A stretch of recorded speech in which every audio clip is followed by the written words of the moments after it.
Hey guys, Raiden here, and today we're here to answer a simple question. What is Shin Megami Tensei? Well, it's Pokemon, but Satan. Thanks for watching. Please subscribe to my channel and donate to my page. Okay, no really. Now, if you're watching this video at the time of its release, the Nocturne HD and Shin Megami Tensei 5 trailers dropped in a Nintendo Direct some time ago, and there is mass hysteria and/or confusion because no one even knows what the hell either of these titles are. Well, that's why I'm making this video. Not only do I want to show people a series that I have an almost infinite amount of love and adoration for, but I also want to give people advice on which game to start with, as that is one of the most asked questions when it comes to getting into the series. But first, I think we need to ask ourselves one simple question. What is Shin Megami Tensei?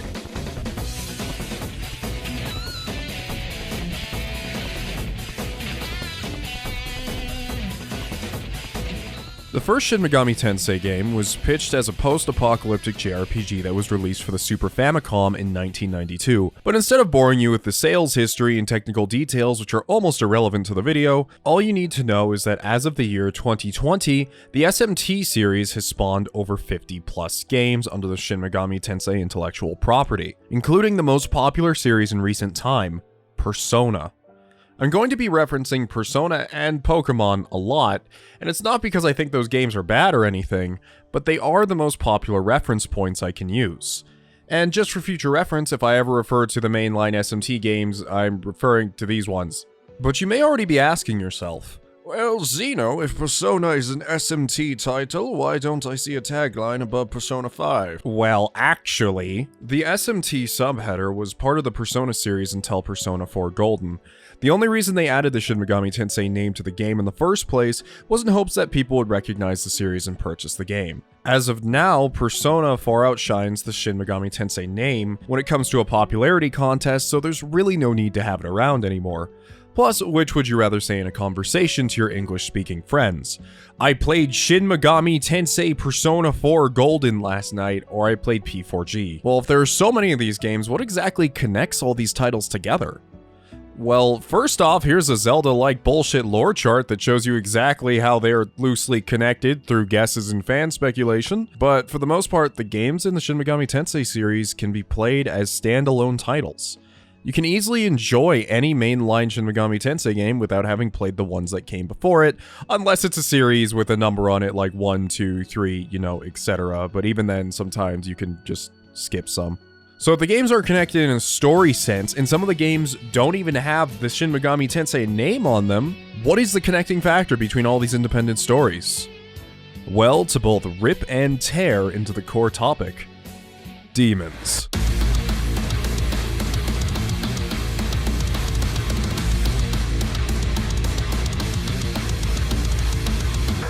Remember when Pokemon first came out and people's highly religious parents wouldn't let their kids play it because the creatures inside the game invoked the soul of the devil? Well, Shin Megami Tensei is probably that idea made manifest. What problem can't be solved by summoning Asmodeus? The core gameplay loop of Shin Megami Tensei games is capturing demons in order to fight stronger, more powerful foes. These demons are captured in various ways which differ depending on the game. The most common way is through negotiation, in which you take a turn in battle to try and convince the demon to join your side through dialogue, much like the system Persona 5 has in place now. Other games have more obtuse methods like buying them off an online auction house on your phone, or even by just being such a high level that they offer themselves up to you on a silver platter out of fear. To be fair, if some space alien looking asshole kicked down my door and threatened me with a Persian deity, I would probably do whatever he said. I personally find this to be a much more interesting method than Pokemon's unchanging beat the shit out of them and then force them into a life of hypnotized gladiatorial servitude. Man, maybe Pokemon is kinda on the sketchy side. Think maybe we need to up that rating. Another big series staple is Demon Fusion. When you find that you've started to out-level a demon, or even just looking for a power spike, you can fuse two demons together to create a brand new one. This is essential to discovering some of the strongest demons in the game, because you won't just find every demon roaming around. There is also a special method to fusion that allows you to take a specific combination of demons and turn them into an incredibly powerful demon you can't really acquire otherwise. On top of all this, in some titles you can choose which skills your new demon will inherit from the old ones, making fusion a strategic decision and not always a straight up buff. As far as the combat goes, it varies from game to game.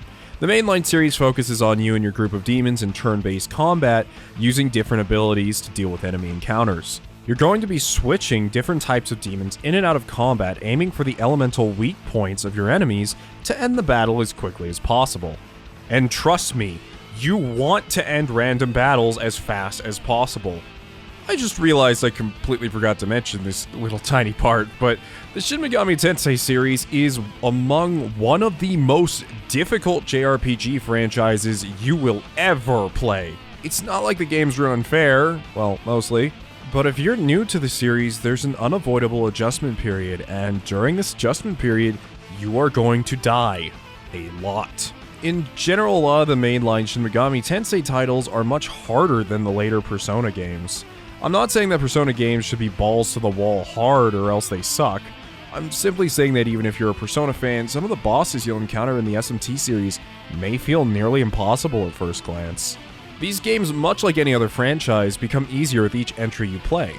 You see, combat in SMT games is more dependent on which demons you brought with you for the fight, rather than the level of the demons themselves. Because each demon can exploit different weaknesses, you're going to need a wide variety of them to get through each game.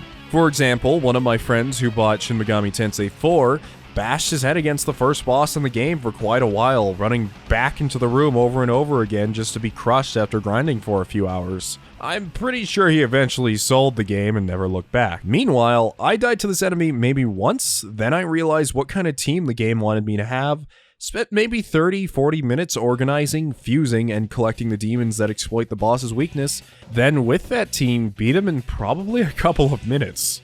This is part of what I find so fun about the core gameplay loop. In a lot of these collect-a-thon monster games, having a full team is completely optional, as you can just ram through the game with 2 of them. Having a full team of 6 to 12 demons is not a suggestion, but almost a necessity by the end of some games. It's practically impossible to get through the SMT games just by leveling one team of low-level demons with the faintest hope that they can outstat an enemy in 90 levels. Well, sometimes. This makes it so I have a reason to collect the massive roster of demons in each of these games, rather than some old dude telling me to do it just because. I think Shin Megami Tensei 4 has around 400 plus demons to collect, and that's not even counting the DLC. Speaking of demons, they aren't just made-up creatures. All the demons in the Shin Megami Tensei series are based off of folktales, religions, historical figures, spirits, and metaphorical entities. All the demons are things that have history here in the real world. It's honestly awesome to see artist renditions of them. On top of that, most games allow you to read a bit about these demons in a biography type section thingy. You want to know why this dude is sitting on the can 24/7? Just read up on it. I like this because I feel like I'm learning things about different cultures that I normally wouldn't go out of my way to research. And while collecting demons is fun and all, it's not even the strongest point of the game. That has to go to the series' famous atmosphere. The setting and tone of Shin Megami Tensei games are probably the largest set of turnoffs for existing Persona fans trying out the series. Persona games take place in these vastly populated cityscapes with tons of people to talk to and communicate with, people that you might call your friends and have entire arcs dedicated just to them. Persona games even have a social link system to make it so that spending time with your friends powers up your characters through the power of friendship. That's what the Persona series thrives on, is strong and organic character arcs, and that is awesome. But I'd say the majority of the Shin Megami Tensei series wants the opposite. You see, SMT games in general are pretty grim and lonely. In the main titles, you end up exploring nearly empty demon-infested streets, only running into survivors here or there, many of which have already lost their minds. While some demons are kind to humans, a lot of them only care about devouring them like livestock. Most of the NPCs in a lot of these games are actually demons themselves, and trying to cross that cultural barrier with an interdimensional being can lead to some really unnerving conversations. Even in the Shin Megami Tensei games that have mass amounts of people around, they always find a way to remind you of the gravity of every situation. In Devil Survivor, you are placed right at the beginning of a demon-infested apocalypse, so there's still quite a few people around. You even have a bunch of human party members to interact with. but at the same time, your character has the unique ability to see how many days until a person will die above their heads. This evokes a very strong feeling of regret when the player makes a choice, and suddenly someone who is going to live for a few weeks only has a couple of hours. Area design is also paramount to a good Shin Megami Tensei game. In a lot of my favorite modern JRPGs, I find the area design has just become so plain lazy. Although I love Tales of Berseria to bits, the levels in that game are just so bland. Some games aren't even trying anymore. Have you seen the lava maps in 3 Houses? They're not even there because they need to be or have any sensical plot relevance. They're just there because they haven't inserted the same copy-paste lava area with the dangerous lava tiles like every other entry. Sorry, it just gets to me. With the SMT series, I honestly never know what to expect. Because of the context of each game, they can throw you into literally any demonic shithole and just say deal with it. That uncertainty of what I'm going to find around the next bend is just tonally horrific, but also instills a sense of mystery. I play most SMT games because I'm honestly curious about the context of the next area, and why things around me are the way that they are. For example, in the beginning of Shin Megami Tensei Strange Journey, you are part of an elite team sent by the United Nations to check out the inside of a spatial anomaly in Antarctica. It's a really cool setup. When you arrive at the very first area, you go through some simple looking ice caverns that are crowded with some kind of shitty low-level demons. But as you go further and further, things start to make less and less sense. There's somehow an eternally burning city within these below freezing caverns. You start finding corpses of your fellow team members all over the place. Trained soldiers start locking up and going insane on your communicator. And even when you clear the ice caverns and breathe a sigh of relief that the frozen hellscape is over with, you're immediately thrust into a gruesome demon-made copy of a human red light district with its own story to tell. See what I mean when I say you never know what to expect? People like to compare the broken cityscapes in some of the Shin Megami Tensei games to Fallout, and I really have to disagree. Although the architecture is kind of, but not really the same, dungeons rarely ever feel like just a cave. There's always a kind of twist, and usually there's a demon at the end that fits the area thematically.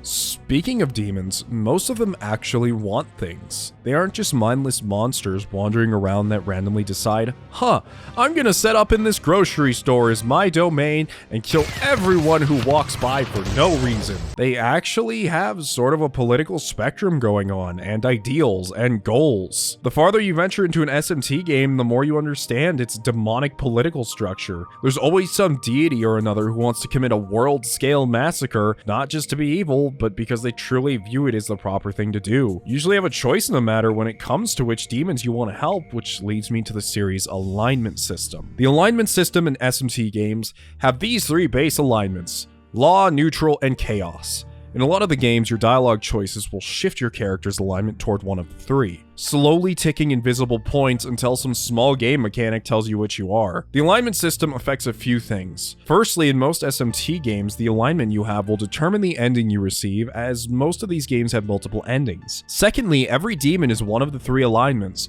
so in a lot of cases, trying to recruit a demon that is of your same alignment will be much easier than trying to recruit a demon that is not. The best part about the alignment system is that it's not a cut and dry good and evil system.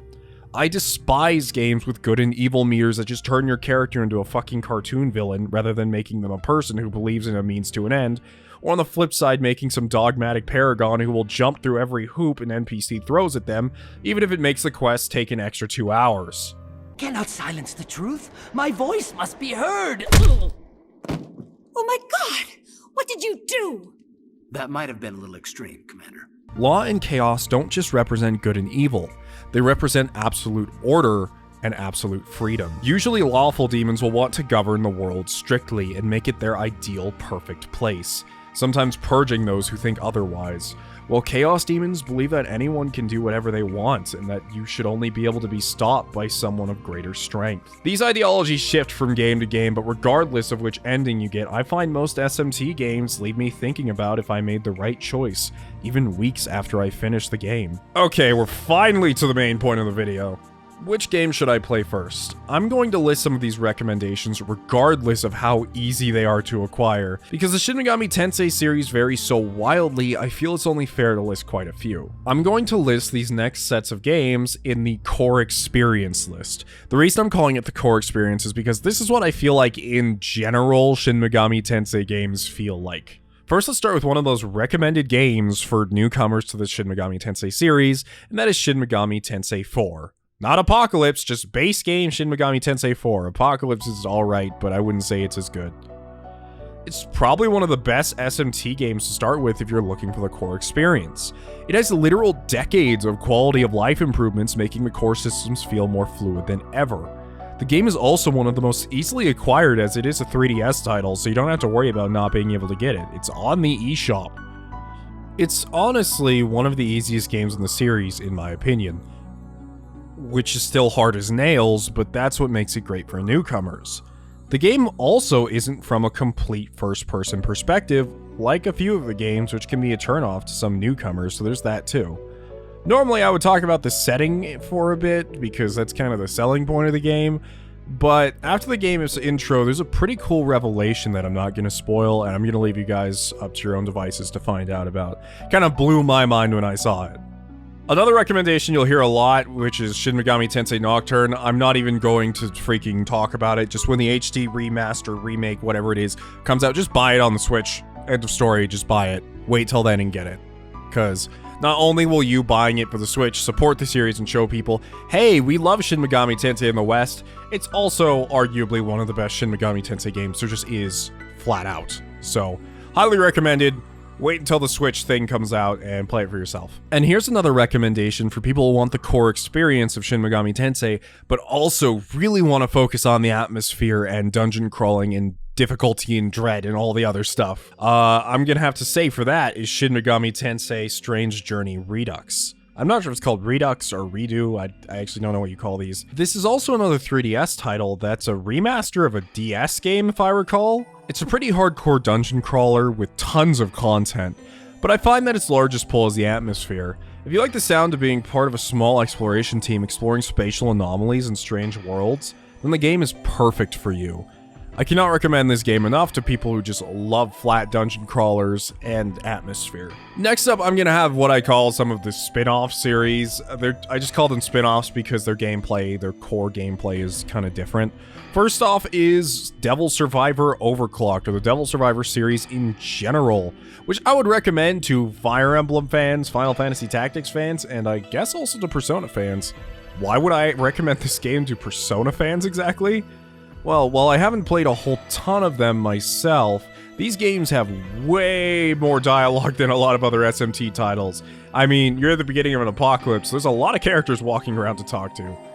The game's art style is actually done by one of my favorite modern artists, Suzuhito Yasuda, so they retain that anime style that some people are used to. The games have an isometric grid-based battle system so that fans of SRPGs will feel right at home. I recommend starting with Devil Survivor Overclocked for the 3DS. It has a lot of content to go through, and it just looks nicer than the original Devil Survivor in general. Now for another weird recommendation, which is kind of outside the core gameplay loop. This is actually my favorite game in the entire Shin Megami Tensei series, but Devil Summoner Raito Kuzunoha, which is not exactly what the whole title is called, but it's the Raito Kuzunoha games. You can remember that. In these games, you're a detective in the early 1900s of Japan. You essentially play as a demon-summoning, gun-shooting, sword-wielding detective that solves mysteries and battles demons. Not only does the main character have one of the most badass designs in the whole series, but the game has action combat. Well, quote-unquote, action.